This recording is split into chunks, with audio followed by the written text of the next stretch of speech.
Kuatkan tekad, kuatkan hati, negeri ini memanggilmu kawan. Belajar bergerak berbagi untuk negeri, guru penggerak maju. Assalamualaikum warahmatullahi wabarakatuh. Waalaikumsalam warahmatullahi wabarakatuh. Yang terhormat Bapak Kepala SD Negeri 2 Jidora, yang saya hormati Bapak Ibu Guru SD Negeri 2 Jidora, yang saya hormati pula staf dari SD Negeri 2 Jidora. Pertama, marilah kita panjatkan puji syukur kehadirat Allah Subhanahu wa Ta'ala, karena pada hari ini kita berkumpul dalam kegiatan diseminasi modul 1.4, yaitu budaya positif. Sebelumnya saya ucapkan terima kasih kepada Bapak Ibu Guru atas kehadiran Bapak Ibu Guru untuk mengikuti kegiatan diseminasi modul 1.4 budaya positif. Saya Nur Rahman dari SD Negeri 2 Jidora, calon guru penggerak angkatan 8 Kabupaten Banyumas, Korwil Sang Dindik Lumbir.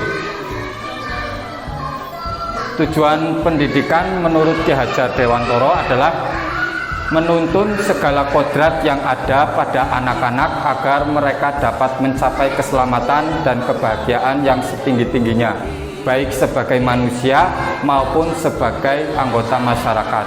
Oleh sebab itu, pendidik itu hanya dapat menuntun tumbuh atau hidupnya kekuatan kodrat yang ada pada anak-anak agar dapat memperbaiki lakunya, bukan dasarnya hidup dan tumbuhnya kekuatan kodrat anak.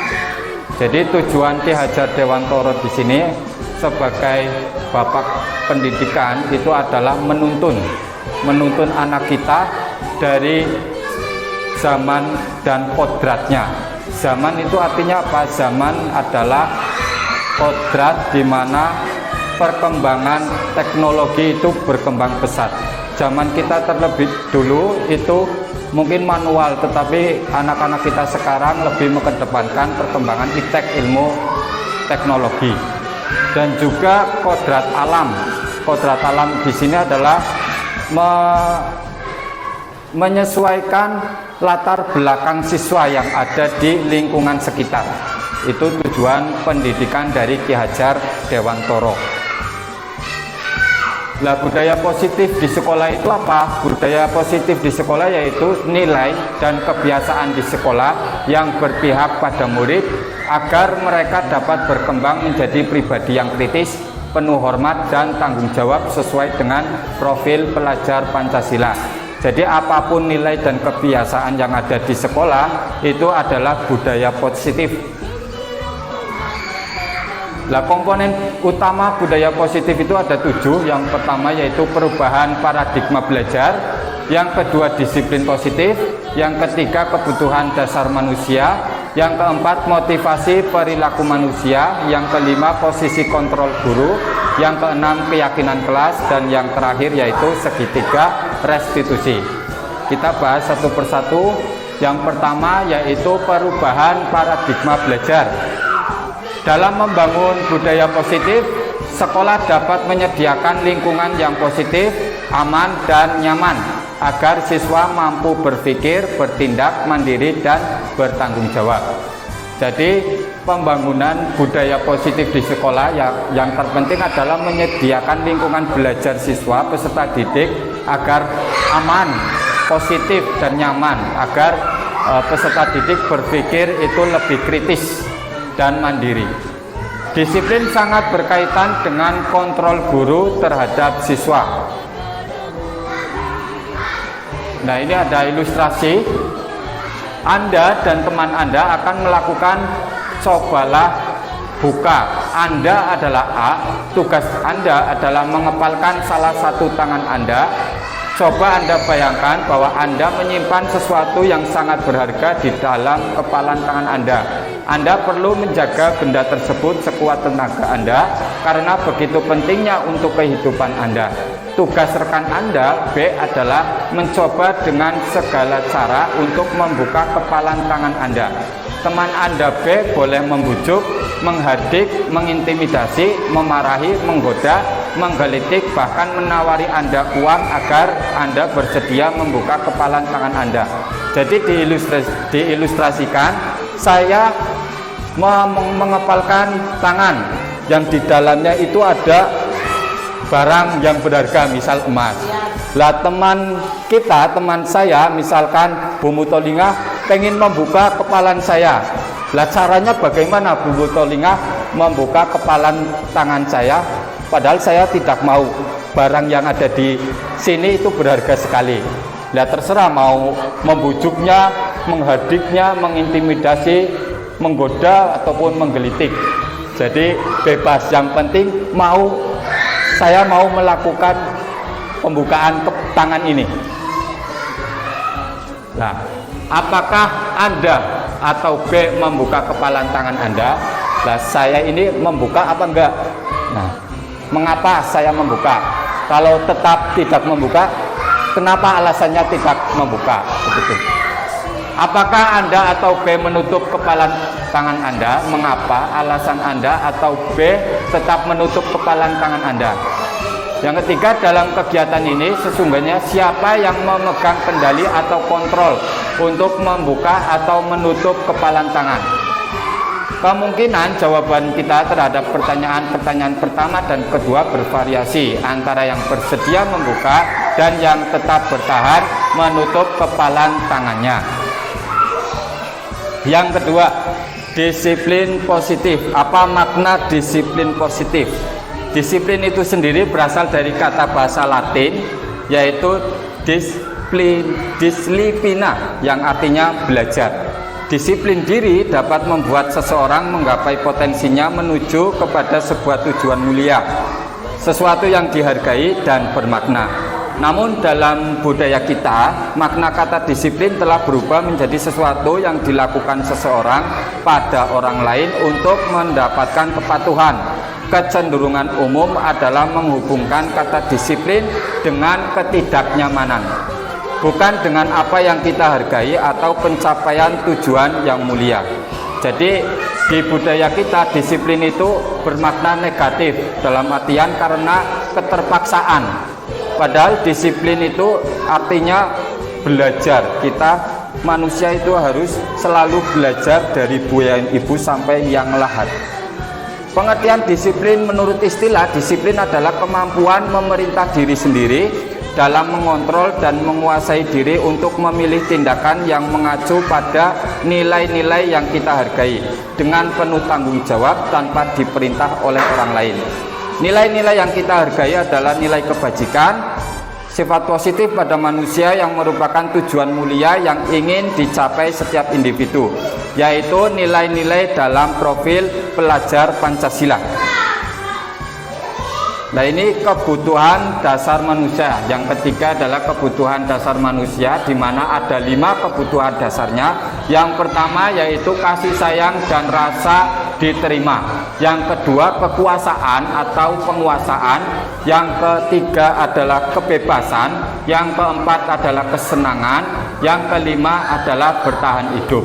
Jadi kebutuhan dasar ini diimplementasikan dalam kelas, dalam pembelajaran.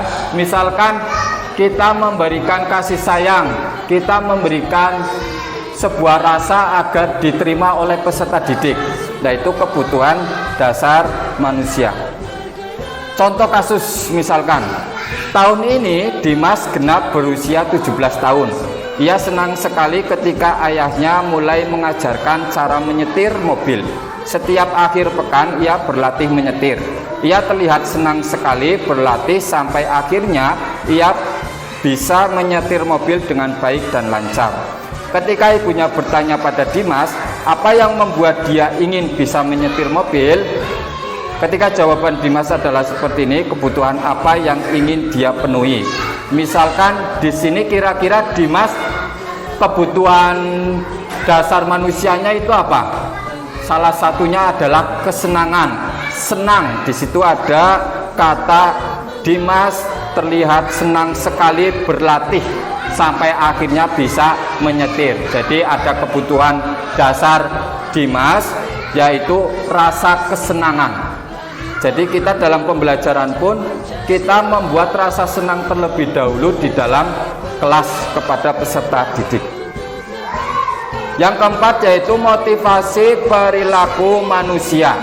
Teori motivasi itu ada dua, yaitu motivasi eksternal dan internal. Eksternal ada dua, yaitu untuk menghindari ketidaknyamanan atau hukuman. Yang kedua untuk mendapatkan imbalan. Itu teori atau motivasi dari luar, eksternal. Kita takut hukuman, kita melakukan sesuatu itu karena hukuman, takut hukuman, atau karena mendapatkan imbalan. Itu adalah motivasi dari luar atau eksternal. Yang ketiga adalah untuk menghargai diri sendiri. Nah, menghargai diri sendiri itu adalah motivasi internal atau dari dalam. Nah, kita membedakan antara hukuman atau konsekuensi.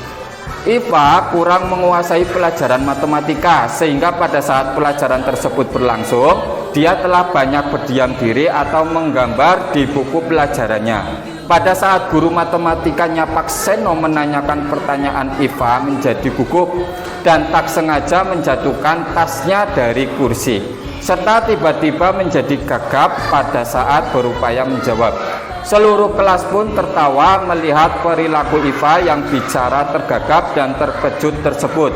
Pak Seno pada saat itu membiarkan teman-teman IPA menertawakan IPA yang tergagap dan malu luar biasa, dan malahan minta IPA untuk maju ke depan dan berdiri di depan kelas sambil menunjuk hidungnya karena tidak bisa menjawab pertanyaan Pak Seno. Kelas makin gaduh dan anak-anak pun tertawa melihat IPA di depan kelas memegang ujung hidungnya. Nah, dari ilustrasi tersebut, apakah Anda setuju dengan tindakan Pak Seno terhadap IPA? Kira-kira setuju apa enggak? Jadi si IPA dalam pelajaran matematika tidak senang terhadap pelajarannya, terus menjatuhkan tasnya karena gugup. Ditanya sama Pak Seno, lalu diberi hukuman memegang ujung hidungnya. Kira-kira setuju atau tidak? Tidak ya. Ya.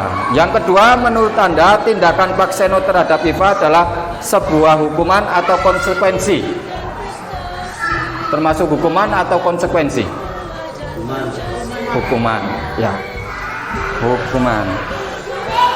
Kita berlatih, ini termasuk konsekuensi atau hukuman. Yang pertama, lari mengelilingi lapangan basket 2 kali karena terlambat hadir di sekolah. Kira-kira hukuman apa konsekuensi? Hukuman. Yang kedua, membersihkan coretan yang dibuatnya di meja tulis. Konsekuensi. Yang ketiga, murid diminta untuk push up 15 kali karena tidak menggunakan masker ke sekolah. Hukuman. Yang keempat, menggantikan kertas tugas teman yang telah dicoret-coret. Konsekuensi. Berjemur di lapangan basket pukul 12 siang karena mengobrol dengan teman. Hukuman. Selanjutnya, murid diminta bertelanjang kaki sepanjang hari karena tidak menggunakan sepatu warna hitam sesuai peraturan sekolah. Hukuman. Yang terakhir, berdiri di depan kelas sambil mengangkat kaki satu karena tidak bisa menjawab pertanyaan. Hukuman. Kita cek.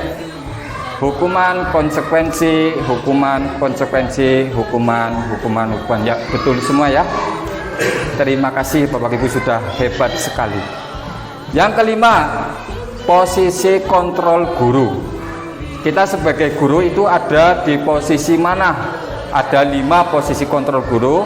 Yang pertama ada penghukum, pembuat rasa bersalah, teman, sebagai pemantau, dan yang terakhir sebagai manajer. Enggak kelihatan itu ya? Jadi posisi kontrol guru yang paling bagus itu adalah sebagai manajer.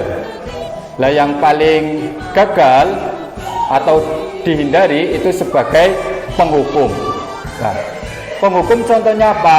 Itu guru berbuat, artinya menghadik atau menunjuk-nunjuk atau menyakiti atau menyindir.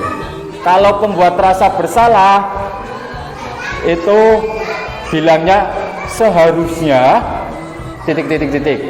Misalkan seharusnya jangan kayak gitu. Atau mungkin ibu kecewa dengan kamu. Jadi si anak peserta didik merasa bersalah. Jadi kita dalam hal ini sebagai pembuat rasa bersalah. Ataupun sebagai teman membuatkan alasan-alasan untuk muridnya.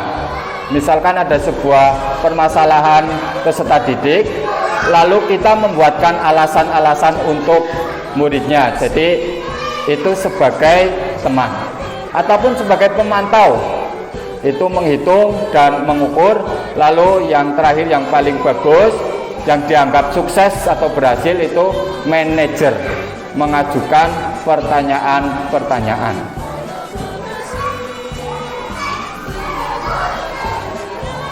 Contoh kasus, Tisa dan Hana dipanggil masuk ke ruangan Ibu Dewi, Kepala Sekolah SMA Makmur. Ibu Dewi baru saja mendapatkan pengaduan dari Ibunda Tisa bahwa Hana menggunakan kata-kata kasar dan merendahkan Tisa di sosial media. Anto jarang sekali hadir di pelajaran jarak jauh. Pada saat hadir pun Anto seringkali menggunakan kata-kata kasar di kolom chat mengejek teman-temannya. Hal ini sudah sangat mengganggu dan beberapa orang tua murid yang mengikuti pembelajaran daring mengeluhkan tentang perilaku Anto di pembelajaran jarak jauh. Jadi dua-dua kasus ini, dua-duanya itu menggunakan kata-kata kasar. Hana menggunakan kata-kata kasar, Anto juga menggunakan kata-kata kasar. Bila Anda adalah seorang kepala sekolah, penerapan disiplin apakah yang akan Anda lakukan untuk kasus Hana dan kasus Anto? Kira-kira penerapan disiplin yang seperti apa kira-kira? Misalkan kita panggil peserta didiknya, yaitu Hana dan Anto, untuk menanyakan alasan-alasannya. Seperti tadi, bisa menjadi teman, atau bisa menjadi pemantau, ataupun bisa menjadi manajer, atau menjadi penghukum. Yang keenam yaitu keyakinan kelas. Keyakinan kelas adalah nilai-nilai kebajikan atau prinsip-prinsip universal yang disepakati bersama secara tersirat dan tersurat, terlepas dari perbedaan agama, suku, bahasa, dan negara. Menurut Gosses, suatu keyakinan akan lebih memotivasi seseorang dari dalam atau intrinsik. Seseorang akan lebih bersemangat untuk menjalankan keyakinannya daripada hanya sekedar mengikuti peraturan. Lah bedanya apa peraturan atau keyakinan? Nah, mengapa keyakinan kelas? Mengapa tidak peraturan kelas? Lah pertanyaan-pertanyaan berikut. Mengapa kita memiliki peraturan tentang penggunaan helm pada saat mengendarai kendaraan roda 2? Jadi ada peraturan lalu lintas, yaitu memakai helm saat berkendara motor atau roda 2. Nah, itu adalah sebuah peraturan. Lah keyakinannya apa? Keyakinannya untuk keselamatan. Jadi keyakinan kita adalah keselamatan, bukan karena aturannya, tapi karena keyakinan kita. Lalu yang kedua, mengapa kita memiliki peraturan tentang penggunaan masker dan mencuci tangan setiap saat? Lah, jawaban kita itu pasti untuk kesehatan ataupun keselamatan. Nah, ini ada lingkaran, ada peraturan kelas, ada keyakinan kelas, ada lingkungan positif, ada budaya positif. Jadi kita membuat yang paling kecil dulu, yaitu peraturan kelas, lalu keyakinan kelas, lalu lingkungan yang positif, lalu budaya yang positif. Budaya itu sebuah kebiasaan atau nilai. Pembentukan keyakinan kelas. Jadi secara bahasa, secara gampangnya, perbedaan antara keyakinan dan peraturan itu lebih rinci. Kalau keyakinan itu lebih luas, lebih universal. Jadi ada detailnya. Kalau peraturan harus memakai helm, keyakinannya yaitu keselamatan. Pembentukan keyakinan kelas. Keyakinan kelas bersifat abstrak daripada peraturan. Peraturan itu lebih rinci dan konkret. Keyakinan kelas berupa pernyataan-pernyataan universal. Pernyataan keyakinan kelas senantiasa dibuat dalam bentuk positif. Misalkan kita membuat keyakinan kelas, jangan berisik di dalam kelas. Lah, kata jangan itu adalah negatif, jadi dirubah dulu menjadi positif agar menjadi keyakinan kelas. Keyakinan kelas hendaknya tidak terlalu banyak sehingga mudah diingat dan dipahami oleh semua warga kelas. Keyakinan kelas sebaiknya sesuatu yang dapat diterapkan di lingkungan tersebut. Semua warga kelas hendaknya ikut berkontribusi dalam pembuatan keyakinan kelas lewat kegiatan curah pendapat. Bersedia meninjau kembali keyakinan kelas dari waktu ke waktu. Jadi dalam pembentukan keyakinan kelas kita lemparkan pendapat masing-masing peserta didik. Kira-kira aturan apa yang harus kita penuhi di dalam kelas. Yang terakhir yaitu berkaitan tentang segitiga restitusi. Restitusi itu adalah proses menciptakan kondisi bagi murid untuk memperbaiki kesalahan mereka sehingga mereka bisa kembali pada kelompok mereka dengan karakter yang lebih kuat. Melalui restitusi guru dapat satu tujuan restitusi itu membantu murid menjadi lebih memiliki tujuan, disiplin positif, serta memulihkan dirinya setelah berbuat salah. Yang kedua, membantu murid untuk jujur pada diri sendiri dan mengevaluasi dampak dari kesalahan yang telah dilakukan. Yang ketiga, memberikan penawaran bukan paksaan. Nah, langkah-langkah segitiga restitusi yang pertama itu menstabilkan identitas. Jadi ketika ada peserta didik yang melakukan kesalahan, yang kita lakukan pertama yaitu menstabilkan identitas. Misalkan setiap orang pasti pernah melakukan kesalahan. Terus kamu bukan satu-satunya yang pernah melakukan ini. Jadi identitas peserta didik distabilkan bahwa dia itu seorang manusia yang pasti tempat salah. Lalu yang kedua adalah validasi tindakan yang salah. Kamu tentu punya alasan mengapa melakukan itu, atau adakah cara yang lebih efektif untuk mendapatkan apa yang kamu butuhkan. Lalu yang ketiga atau terakhir yaitu menanyakan keyakinan. Keyakinan kelas apa yang telah kita sepakati? Kamu ingin menjadi orang yang seperti apa? Nah, ini menstabilkan identitas itu yang pertama, berbuat salah itu tidak apa-apa. Tidak ada manusia yang sempurna. Saya juga pernah melakukan kesalahan seperti itu. Kita bisa menyelesaikan ini. Bapak Ibu tidak tertarik mencari siapa yang salah, tapi Bapak Ibu ingin mencari solusi dari permasalahan ini. Kamu berhak merasa begitu. Lalu validasi tindakan yang salah. Kamu pasti punya alasan mengapa melakukan hal itu. Kamu patut bangga pada dirimu sendiri karena kamu telah melindungi sesuatu yang penting buatmu. Kamu boleh mempertahankan sikap itu, tapi kamu harus menambahkan sikap yang baru. Lalu yang terakhir, menanyakan keyakinan.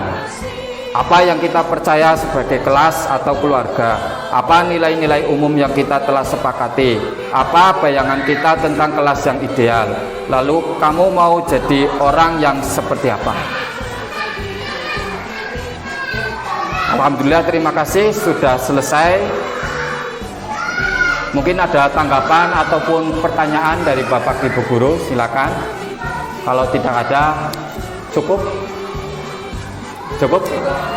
Ya, cukup. Terima kasih atas kehadirannya dan mohon maaf tidak ada pedangan, garingan.